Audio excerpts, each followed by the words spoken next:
హే శాంతిదూత, వాసుదేవ కృష్ణ, మా నుండి స్నేహ చిహ్నమైన ఈ కానుకను స్వీకరించు.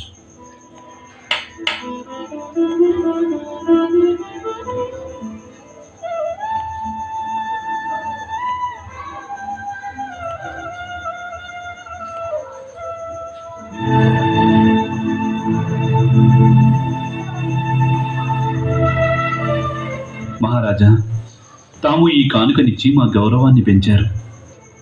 కానీ దీనికి బదులుగా తమకు ఇవ్వడానికి మా వద్ద శాంతి తప్ప ఇంకేమీ లేదు. ముందు కొంచెం విశ్రాంతి తీసుకో వాసుదేవ. అందువల్ల యాత్ర యొక్క బడలిక తీరుతుంది. తమ ఆజ్ఞ పితామహ. పుత్ర దుశ్శాసన, తండ్రి వాసుదేవుణ్ణి నీ భవనంలోకి తోడ్కొని వెళ్ళి. తమ ఆజ్ఞ. లేదు పితృదేవ, ముందుగా మేం మా భవనంలోకి